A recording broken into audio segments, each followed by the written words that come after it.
Millions of people flock to amusement parks each year to experience the latest, greatest extreme thrill machines. I believe extreme rides are those amusement devices that really push the envelope of human creativity and imagination, that push you to the edge of danger but don't quite let you go there. Fueling this industry is the human need to challenge our bodies and minds. It really conjures up all of those emotions and feelings that really make you feel like you're out of control, but you know you're not out of control. It's heart-stopping, heart-pounding. When you ride it, you get that intense feeling and you just want to ride it like over and over and over again. To quench the insatiable human thirst for extreme rides, parks and ride designers must devise novel ways to deliver the ultimate thrill. The state of extreme rides today is the best it's ever been. You know, virtually the sky's the limit. They continue to get bigger, faster, wilder, scarier, more intense. They're pushing the envelope, pushing people's imaginations.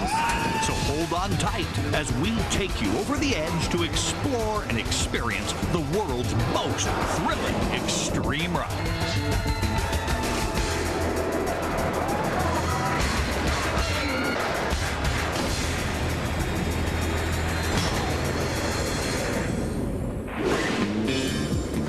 Some 317 million Americans visited 450 amusement parks in the United States last year.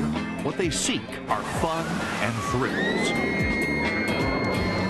Thrill, fear, and fun. It's all the same.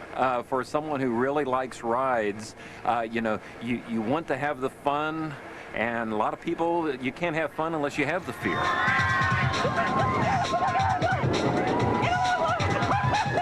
Safely experiencing fear of the park is through extreme speeds and heights. An extreme ride is a ride that will give you a huge adrenaline rush, and it will give you a concept of risk, even when there is no risk involved.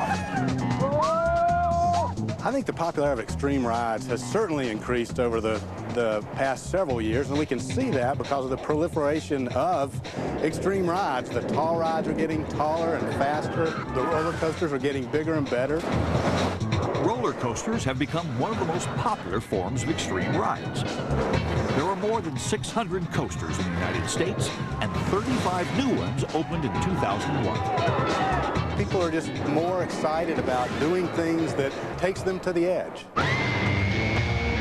Before exploring the world's best extreme rides, here's a brief look at a few that debuted this past year. Busch Gardens, Tampa Bay opened Rhino Rally, a four-wheel drive off-road safari adventure. The Northeast's tallest and longest inverted coaster, Talon, took flight at Dorney Park in Allentown, Pennsylvania, soaring 135 feet high and measuring 3,110 feet long. With today's technology, you're finding that with roller coasters, we can now do more things. We can now create a flying sensation, a diving sensation, things that you can do on a roller coaster that, unless you're a pilot or a skydiver, you can't get anywhere else. So that's why you're seeing an increase in extreme thrill rides.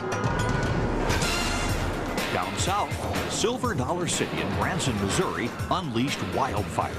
This 66-mile-per-hour sit-down coaster races across 3 acres of woods and hills. Six Flags Over Texas in Fort Worth produced Titan, the Lone Star's largest ride. Titan's supports and track consume more than 2.8 million pounds of steel. That's enough steel to build over 16,000 cars. Towering 25 stories, this 85-mile-per-hour extreme ride drops guests at a near vertical 61-degree angle.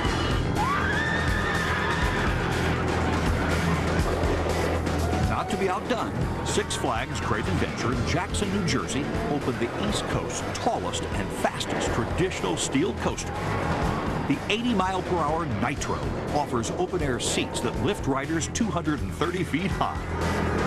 Then it blasts them into extreme maneuvers that include a 215-foot first drop, double highly banked horizontal flat loops, an S-curve, and a high-speed hammerhead featuring intense tight twists and turns. There's a precipice that people want to approach, and they don't want to go over the edge, but they want to get right up close to it and look over the side and see what's down there. And I think extreme rides deliver that, and I believe the riding public, people who come to our parks, expect that. I believe they demand it. Fulfilling that demand, Deja Vu opened at Six Flags Magic Mountain in Valencia, California, Six Flags Over Georgia in Atlanta, and Six Flags Great America in Gurnee, Illinois.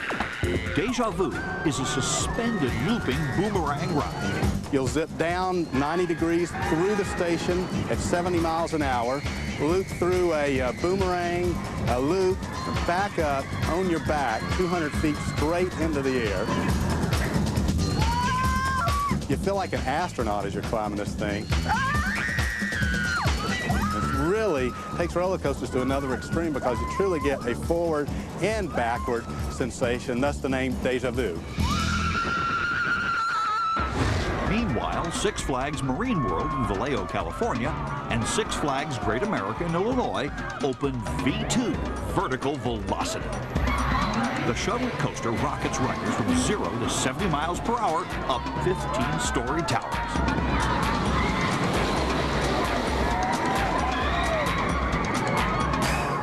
Paramount's King's Dominion in Doswell, Virginia, aim to redefine extreme by unveiling Hypersonic.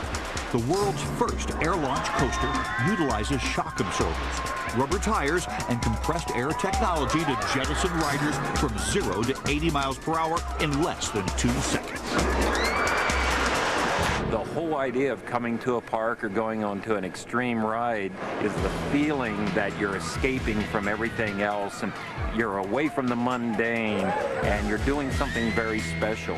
So it's a real rush for a lot of people.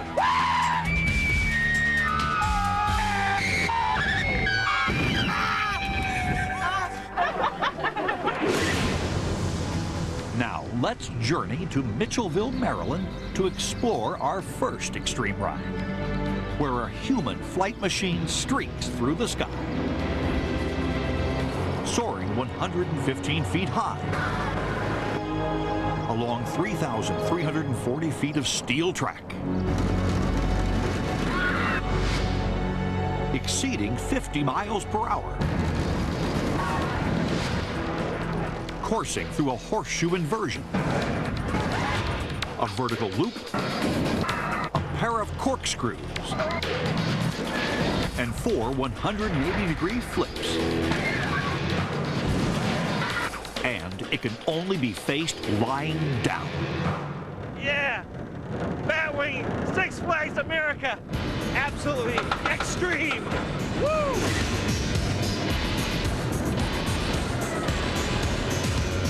Batwing is located at Six Flags America near Washington, D.C. The park offers an assortment of scream machines to soar riders through the air, including 7 other wooden and steel coasters. In 2000, Paramount's Great America in Santa Clara, California opened Stealth, the world's first flying coaster. The following year, Six Flags America premiered the first flying coaster on the East Coast. You ever dreamed about flying? Have you ever dreamed about going really fast, high up in the sky, watching the ground just move below you? This is the ride for you. Batwing's popular appeal stems from 2 human desires. Man has always wanted to fly. And we've always tried skydiving, the sky coaster to some extent, an extreme ride, you're flying. But you really get the sense of flying on the Batwing. It's a flying coaster, you're laying there, you can put your hands out. The power of flight fulfills our other fantasy, flying through the sky like a superhero. Everyone, when they're growing up, will pretend at some point that they fly. And other coasters have attempted to really create that sensation, but the way you ride those in the seated position, it's close, but it's just not there. With this one, the way that you ride it, the sensations that you feel, I think it's the closest way to feel that you're actually a superhero flying on your own. Batwing's superhero adventure begins as guests board the 24-seat train, sitting 4 abreast and facing backwards. Anticipation mounts as guests are securely detained by Batwing's unique harnesses. Flight commences with a stomach-churning 115-foot climb, lying on your back, head first and looking straight up into the blue sky. Right now we're at the highest point on Batwing, 115 feet in the air. This is the turning point where the riders take flight.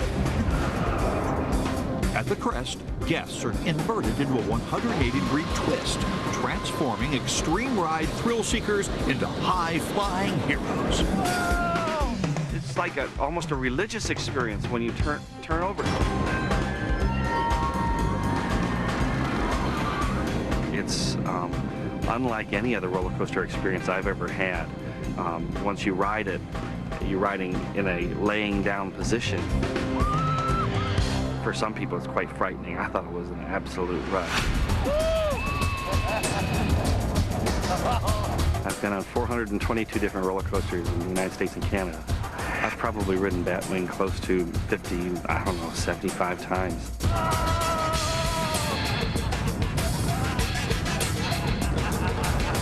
Batwing is the most intense roller coaster I've ever been on. Batwing's overhead track design offers flyers an unobstructed view, while gravity pulls them snugly against their harnesses as they literally fly through the air.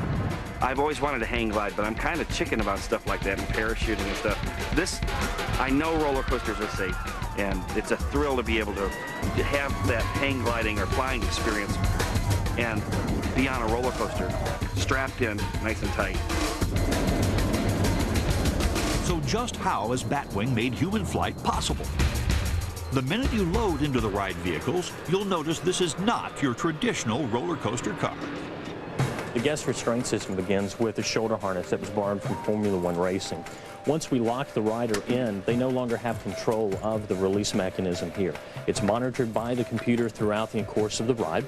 We then are able to take the vest and provide a snug fit to each guest independent body style, and the belts will lock down, provide a firm fit.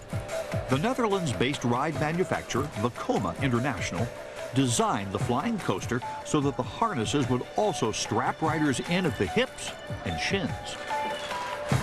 Then the restraints ratchet down for a customized fit. Next, these ride vehicles don't just roll out of the station. Like most coasters, we have the standard 3-wheel design, which allows the coaster to stay on the track in any position that we put it into. But we really change from there compared to the other coasters. We start with the lineator, which is the electric motor and piston combination, which will raise and lower the guest carrier unit as it enters and leaves the stations. And while most coasters have sensors along the track to monitor the ride, Batwing's safety system is also built into the ride vehicles. On the back of the coaster, you can see the 2 junction boxes. We've taken the panel off one of them for you. We actually monitor the safety sensors on the attraction while the ride is in operation. This box contains 23 sensors, which are monitoring the safety systems for the 4 guests in the seat right here. Sensors are not only on the track and in the station and throughout the ride, but we have 88 sensors on each train, bringing a total of safety sensors on the ride to well over 300. This vehicle design securely and safely keeps riders on board during mid-flight, so flyers can even extend their hands freely forward. Because words can't truly describe or explain the extreme ride experience of Batwing, let's jump in, lean back, and take flight with Sam Marks. Oh my God, here we go! Yeah! Wow! This is incredible! Dropping down the first drop, up into the horseshoe, which is an almost inversion, dropping back down, flipping under a back for the most extreme part of this ride, the vertical loop. Oh my God! You'll never experience G-forces like that. Flipping back over into the flying position. We're coming around to another wide turn. Into the flying corkscrew. Whoa, yeah!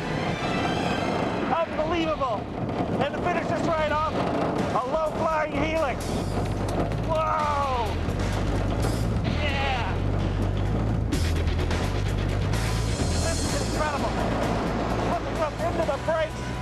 Batwing. Batwing is Six Flags America. Absolutely extreme. Thrills, Chills, and Spills is brought to you.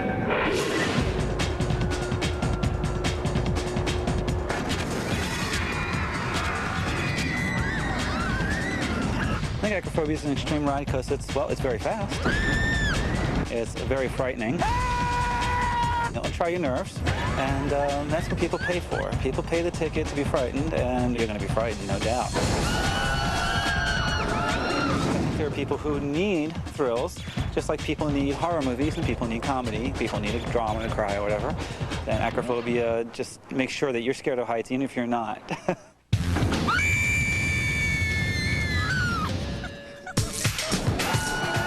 If it's fear of heights you wish to confront, then fly on over to Six Flags over Georgia.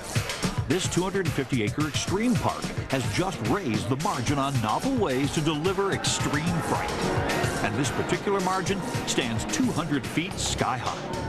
Acrophobia came about as a result of some folks getting together and saying, you know, we've pushed roller coasters almost as far as we can push them. Let's look at something a little different and see if we can find a new experience that can replicate the thrill of a roller coaster, but can do it in a different way. And thus, acrophobia was born. Located on the outskirts of Atlanta, Acrophobia is the first free-fall drop ride where riders don't just sit in seats. They stand with legs dangling free. The ride also doesn't take the traditional journey straight up. It spins riders 360 degrees so they can try to enjoy the breathtaking view. But what makes this ride unique among other drop rides is when you get to the top, you know you're going to drop, but as the seat comes a little forward a few degrees and up to 15 degrees, you know, most rides you drop and you go feet first, but here you're looking down, and that can be scary. When you're 200 feet in the air and looking straight down 200 feet, it feels like you're 1,000 feet in the air. You're sitting there for what seems like an eternity, waiting on this thing to drop, looking at the ground 200 feet below you, wondering if it's ever going to drop. I think it's that pause, that long pause that gets people because they don't know when it's going to happen. I'm scared. And I can tell you there's no sensation like looking straight at that ground 200 feet in the air and watch that come up to you in less than a second.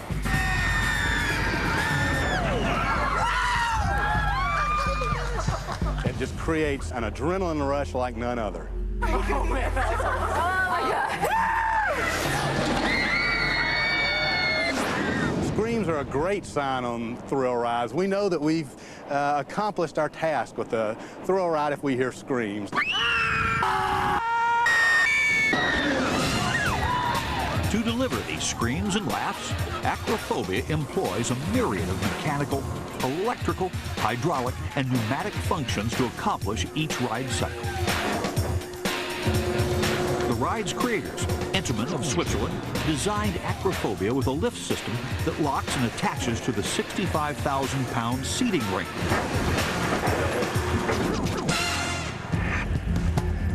Shoulder harnesses keep riders safely in their seats. Then, 4 AC drive motors rotate the 30-passenger ring as it ascends 200 feet. Acrophobia does a 360-degree rotation. Guide wheels such as these are what maintains the stability of the ride as it's in a rotation cycle. The motors drive the ring upward at 3 meters per second or 6 to 7 miles per hour. After the passenger ring reaches the top of the ride, the computer gives a signal to the pneumatic cylinder here that creates the 15-degree tilt. The lift system holds riders at the top. And if you can manage to think clearly enough to count, you'll notice you're suspended over Atlanta for 20 seconds. Then the hook release activates, and now gravity takes control. Passengers plummet toward the earth, experiencing pure free fall at 58 miles per hour. The only thing stopping them from hitting earth? Well, it's the basic magnet principle where you have eddy current, where you have the north and south poles. And what this does, we have a series of magnets that goes through these brake fins. Intamin designed a magnetic braking system. Brake fins lining the base of the tower are composed of a mixture of steel and copper. The magnets in the rider's braking system are naturally repelled by the copper element. The actual brake fins, what changes the braking action of the passenger vehicle is the increased amount of copper that's added to the steel material. As you come down, that increase of copper keeps increasing, which in turn gives you the slower and slower speed of the passenger vehicle. It gives to a nice soft stop.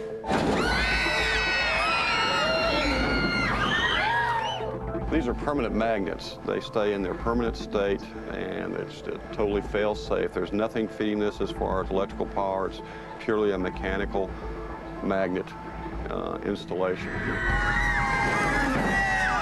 The ride's magnetic brakes create a 3G finale for passengers, which means riders will feel 3 times the normal force of gravity. The combination of safety and thrills is what keeps extreme riders like Robert Nagy coming back for more. I've ridden acrophobia quite a few times, and I guess because I'm somewhat of an extreme ride fanatic. I had quite a bit of experience with acrophobia. I suppose sitting at a desk, plunging 161 feet is a nice way to end a day. Here we are at Six Flags Over Georgia on acrophobia, definitely an extreme ride. We're twisting and turning up a tower which is approximately 200 feet tall. When we get to the top, we're going to angle out even further so we can see the ground coming, and we're going to drop at 61 miles per hour, 161 feet. The horizon is beautiful from up here, but this is definitely a scary and a very extreme ride. And it's a very freaky experience, and here we go. It's going to be an amazing, amazing journey, and I'm scared. And what a wonderful view you got from up here before you put the city in! Ah! Oh my God. Definitely an extreme thrill ride.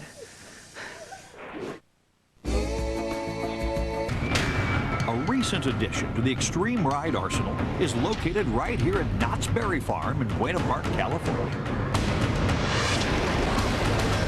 Ghost Rider. It's extreme in speed, surprises, and size. The 118-foot tall structure is monstrous in density. That's because the Golden State's earthquake safety standards require twice as much lumber as a typical coaster built in other parts of the country. Ghost Rider has 2.5 million board feet of lumber. When you're riding the ride, it gives you that feeling that you don't know where you're going because of all the lumber and the turns that are in the ride. It keeps you on your toes and keeps you guessing.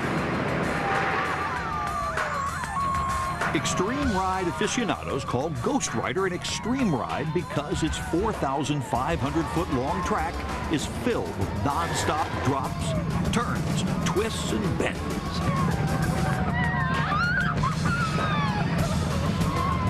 Ghost Rider is an extreme wooden roller coaster. It starts out with a 108-foot drop. Right into a sharp left turn, back over a hill again, almost as high. Back down another drop and over a sharp banking left turn. This turn drops out back into the structure where you don't have a real good perspective of where you're going, so it's kind of a surprise where you end up. Come back out of that into a sharp right turn and go back above the station. And from there, you drop back out from above the station and do practically the whole thing over again, with the speed maintained pretty much throughout the whole ride. Maintaining the 56-mile-per-hour speed that it hits coming down its first drop is accomplished thanks to the structure's massive amounts of southern yellow pine. The structural sturdiness actually conserves the energy and speed of the trains. At the same time, the flexibility of the wood creates a different physical effect on the ride experience. This ride is pretty smooth. It's a wooden coaster, so the wood absorbs some of the shock from the train. And the structure also gives a little bit. It absorbs some of that shock, so it keeps it pretty smooth. Built by Custom Coasters of Cincinnati, Ohio, Ghost Rider doesn't begin immediately with a lift hill like traditional coasters. It drops into a small ravine first. Then, riders are treated to 14 hills, 10 crossovers, and 3 bridges while experiencing more than 3 Gs. The Scream Machine keeps its fast and furious pacing to the very end. One of the reasons the ride feels so fast is there are no trim brakes throughout the entire ride, only at the end when you come into the station, just to slow you down enough to bring you to a stop in the station. The fact that Ghost Rider is a wooden coaster adds to the scare factor. I think wooden roller coasters are scarier because you hear that creaking of the wood and it just looks more man-made, I guess, and so it has that more risk factor of like, you just kind of think it could just crumble, which is really scary. If Ghost Rider is a bundle of untamed fury in the daytime, its extreme thrills and chills go off the scale at night, especially in October, when Knott's Berry Farm transforms into Knott's Scary Farm. I think Ghost Rider is better at night because it makes it scarier because you don't know what's coming next and you really can't see what's in front of you. So you never know if you're going to go down a drop or hit a sharp turn or if it's going to slow down or speed up. So it makes it scary because you never know what's going to happen next. Knott's got into the Halloween scare business almost 30 years ago. Its annual Halloween haunt has become so successful at attracting sold-out crowds, similar Fright Night festivities have been picked up by parks across the country. Halloween is becoming an event that increases in popularity. It's the second largest holiday after Christmas. Halloween haunt is an environment that they know that they can come out and be scared. They know that the scares are built to have fun, and that's what the industry tries to provide. The haunt starts with the basic fright element, darkness. Then fall, ghosts, and monsters add more thrills and chills into the fright mix. They have about 700 monsters that come out, and you basically come to get scared, the wits out of you. Monsters lurk behind every corner, welcoming wary guests into their lair.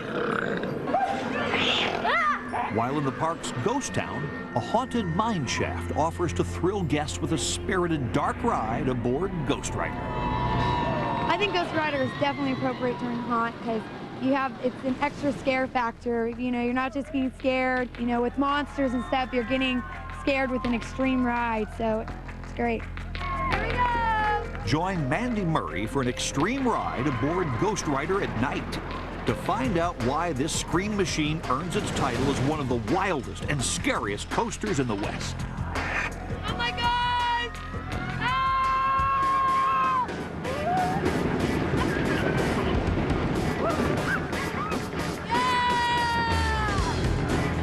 Ghost Rider reaches the maximum speed limit of 55 miles an hour, but for some reason it feels a lot faster than that.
A haunting of another sort is occurring near Pittsburgh, Pennsylvania, at Kennywood. The park's Steel Phantom haunted riders since the coaster opened in 1991. Hurtling riders down its record-breaking 225-foot drop and into multiple loops, plus a corkscrew, the Phantom made a name for itself in several top 10 coaster lists. But in the year 2000, Kennywood decided to do the unthinkable. The park decided it would tear down the Phantom to make room for a new extreme ride. We needed a new marketing pull. We didn't have any land available to build a major new coaster on. So we decided that it was time to remake the Steel Phantom, and what emerged was Phantom's Revenge.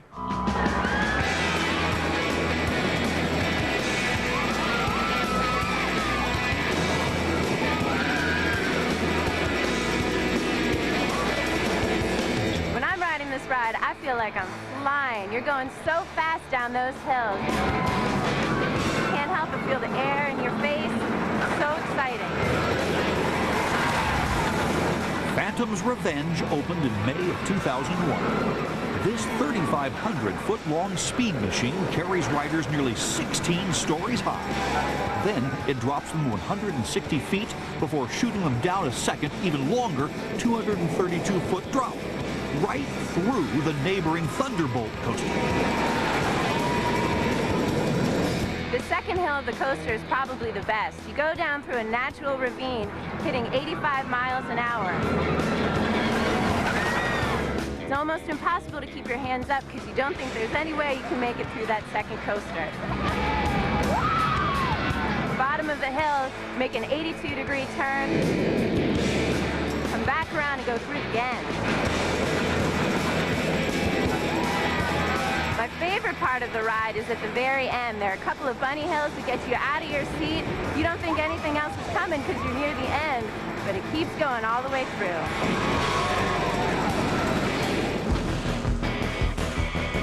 In the fall of 2000, the transformation of the Phantom began. Messing with something great may seem risky, but it wasn't new to Kennywood. The park refashioned the Pippin in the 1960s, and from that was born the Thunderbolt, which today ranks as one of the world's top 10 wooden coasters. Well, we thought that we could probably apply the same principle to the remaking of the Steel Phantom, and what emerged was a blending of the two rides. We kept the best parts of the Steel Phantom, and frankly, we kept the parts where a lot of the capital investment was, the incline, the safety system, the station. The park and ride designer D.H. Morgan Manufacturing added new elements while still keeping the 160-foot first drop intact.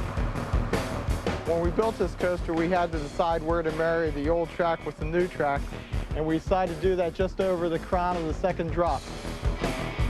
The park also wanted to retain the coaster's famous second drop that delivers a daring run through the park's Thunderbolt coaster.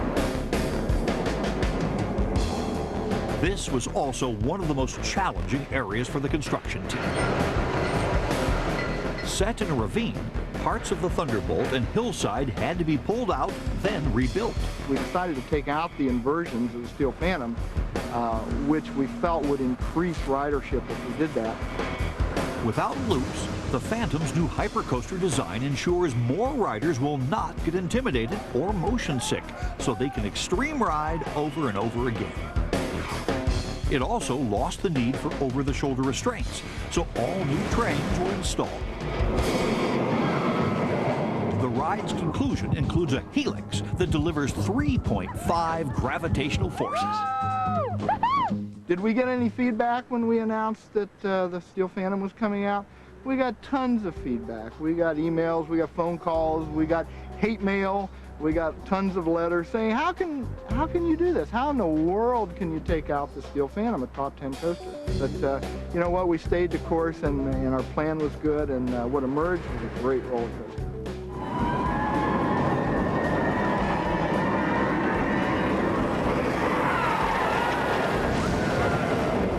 That they can make the Steel Phantom any better, but this is a great ride, definitely a top 10.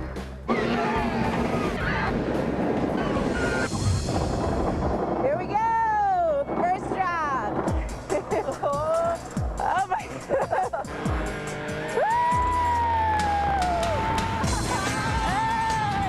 Here we go, up the second hill, 232 feet, through the Thunderbolt.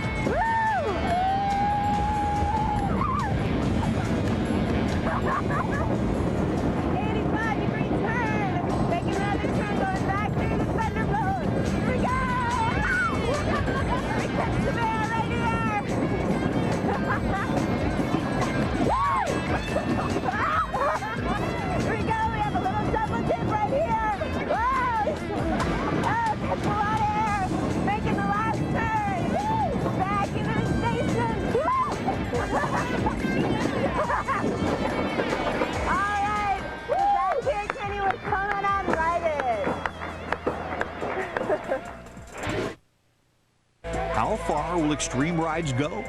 On December 21st of 2001, Fuji-Q Highland Park near Mount Fuji, Japan, unleashed the world's fastest coaster. Dodonpa, made by S&S Power of Utah, blasts riders from 0 to 107 miles per hour in under 2 seconds.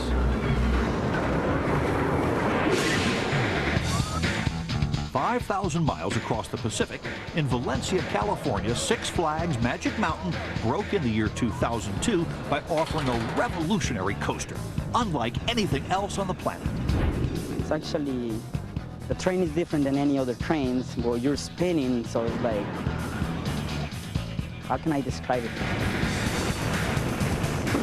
I never seen a coaster like this. This ride, and they took it to the extreme. It really did. Come on, look at the drop, man. It's like if you're facing down, you're just like skydiving, man. You're like free falling. You don't know what's coming next, because sometimes you're like spinning backwards or forwards, 360 degrees. Like, and then the speed, man, it goes fast. And you feel the rush.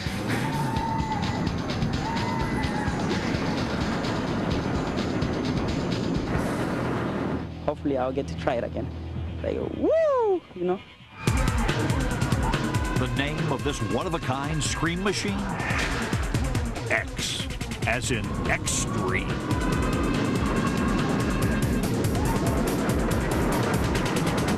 X is the first of its kind, fourth dimensional roller coaster, meaning for the first time ever, riders are going to sit on the outside of the track as opposed to above or below. So what that means is, while you're sitting on the outside of the track, you're going to be spinning 360 degrees, forwards, backwards, you're going to be upside down, you're going to be right side up, you're going to be diving, climbing, looping, spinning, flying, all 76 miles per hour, all over the course of the entire track.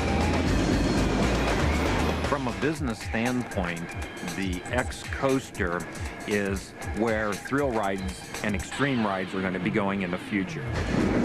What X shows is the convergence of all the thrills that you come to know to escape everyday life. Being flipped upside down, being dropped at a steep angle. All these things is what X is. To stay ahead of the competition, Six Flags Magic Mountain likes to maintain a record of offering more coasters than any other park. X makes 15. We were the first park to introduce a coaster that traveled 100 miles per hour in Superman the Escape. And now we're the first park to introduce a coaster where you can sit on the outside of the coaster track. I think X is truly a glimpse into the future. I think it's a ride that's revolutionary and way ahead of its time. Six Flags Magic Mountain hired Aerodynamics of Utah to engineer a new thrill ride that would push current coaster concepts to their extreme edge. For instance, previous to X, coasters like these Wild Mouse types spun riders 360 degrees laterally. But X became the first to rotate 360 degrees forward and backwards. Such complex acrobatic maneuvers through 3,600 feet of twisted track are accomplished thanks to a totally unique 20-foot wide vehicle design. The way we accomplished turning the seats on this ride is another big point of difference between X and any other roller coaster in the world. You can see that we have 4 rails on this roller coaster. Every other roller coaster in the world only has 2. The yellow rails are just like any other ride in the world. It's what supports the vehicle and allows it to travel along the track. What's different are the purple rails. The purple rails we call the X rails, and they control the rotation of the seat. Spatial variances between the purple rail and the yellow rail trigger the seat to spin. This assembly right here is called the X-Rail carrier. The X-Rail carrier is a set of wheels that's attached to a gear rack. And as this space opens up, the X assembly moves up and down, forcing this entire gear rack to move up and down within the chassis. The spinning of that chassis gear allows the entire seat to move forwards and backwards 360 degrees. A misperception on this ride is that the seats spin randomly as it goes throughout the ride, and that's not the case. They are only moved from one position forward or back as we vary the position of the X-rail to the yellow rails.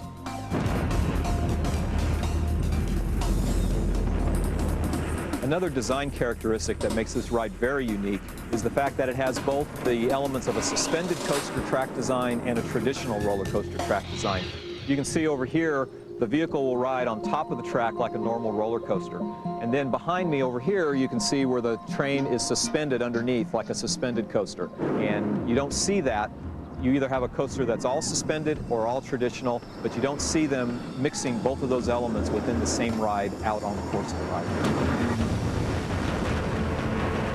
You're never going to find this many coaster elements packed into one ride, into a 2.5-minute thrill. It's simply something you'll never forget. Woo! You gotta try it, man. It's just an extreme rush. So, wanna feel the drop, man? Come right here. We're about to leave. Here we go. Here we go. Okay, we're about to experience the first twisting front flip. So get ready. Here we go. Here comes our first drop. 89 degrees angle. Oh yeah! Woo! Here comes our first Raven loop, which is not a finished loop. Here comes our Raven loop. Woo! Oh my God! Oh! We're flipping. We're flipping. Oh my gosh! I can't believe this. Woo! Wow, 76 miles per hour. Can you believe this? Oh my gosh, here comes our first backflip. Our first backflip, here we go. Whoa, oh my God. Our second Raven loop, here we go. Whoa, our next backflip, here's our backflip. Woo-hoo-hoo. Wow, ride is over now. What an experience, man. This is an extreme ride located here at Six Flags Magic Mountain in Valencia, California. Woo! Woo! For 2002, X just marks the beginning of the latest battle among parks to introduce the next best extreme machine. Here's a preview of what's opening this year. Paramount's Kings Island in Cincinnati, Ohio, produces Tomb Raider, an interactive adventure ride based on the popular interactive computer game and feature film. Interactivity is also the key attraction behind Hershey Park's new Roller Soaker. Riders can drop 16 gallons of water on unsuspecting guests in line below, and the guests can retaliate by aiming massive water cannons back at the riders.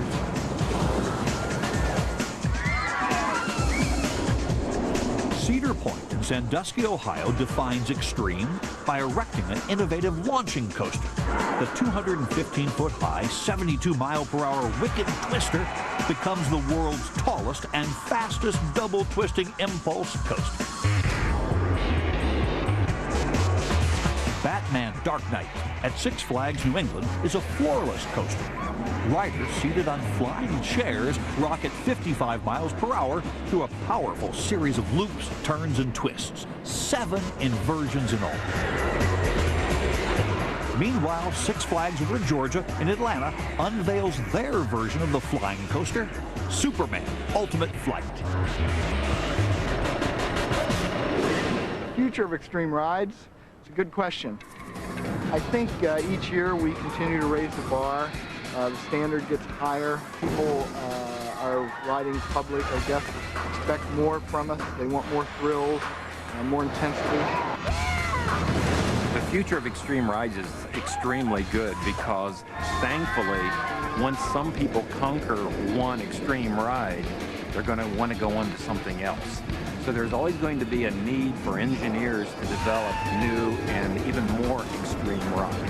And as long as there's something else to go on to, the future of extreme rides is very, very good.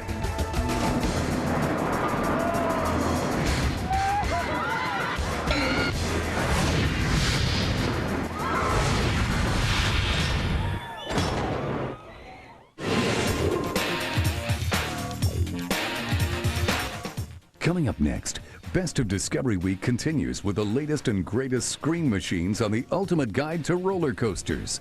Plus, log on for more thrills, chills, and spills.